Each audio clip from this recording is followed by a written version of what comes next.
Hey guys, Matt at the Basement Studio, and we're here with the final installment of the drum series. Without further ado, we finally made it to the kick drum, and we're going to talk about how it's mic'd and how the room also plays a role in the sound of the overall picture for your kick drum.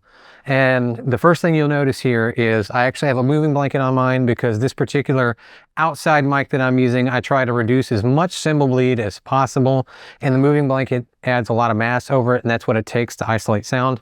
And the moving blanket works great. And it really doesn't affect the overall tone that much. It's, I've done a lot of ABs with it, and with the way the air pressure moves, there's a little bit of tone change, but it's not enough that I can't fix it, with some corrective EQ, or honestly just placement of the microphone really at the end of the day.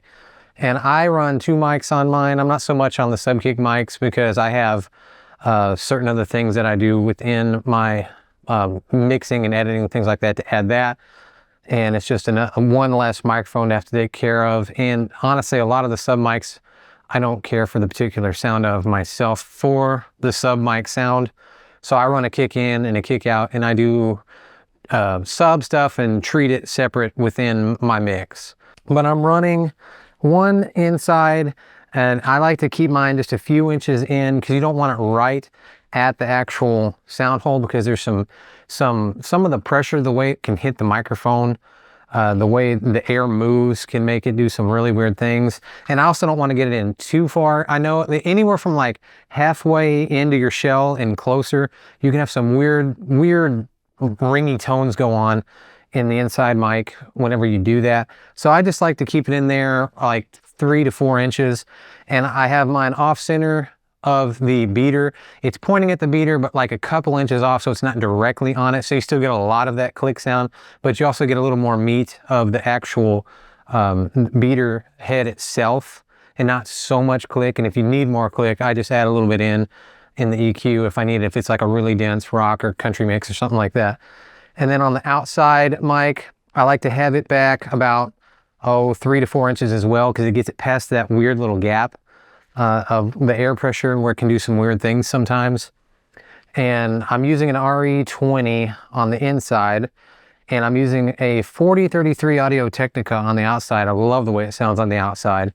And again, I use the blanket to kind of absorb some of the cymbal splash that comes out. And the other big part of the kick picture for me is my room mics. And we've talked about this in other videos, and that's how I get the ambience of everything blended in. And I like having my room mics down low because it's capturing a lot of that air and depth out in the room.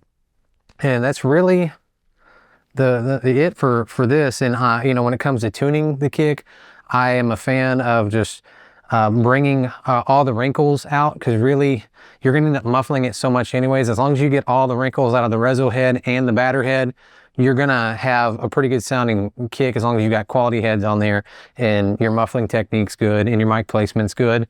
You can usually get a pretty good sound out of it. And I like to have lots of different beaters handy to get different tones. So, plastics, felts, different shapes, because that in and of itself can completely change the sound of your kick drum. This one that I have here is an 18 by 22. That's the particular size that I like. I get a good balance of low end, good balance of click out of this, and I can achieve the kind of tightness I want with just a little bit of muffling. So I really enjoy this size. If I were to go with any other size, it would be probably like a 16 by 22. For the stuff I do, if we're not talking bop here, or it's like needing like a 14 by 20 or anything like that. So that's really it. I mean, the kick drum's a really simple thing. But another thing to keep in mind too, like we've talked about in other videos, is your phase relationship. When I am recording, I use the Apollo stuff. So when I'm tracking, I actually have the Little Labs IBP on all of my drum channels, and I compensate for any type of phase correlation issues with the timing and all of that. So keep that in mind as well, and check your polarities on everything to make sure you're good to go there.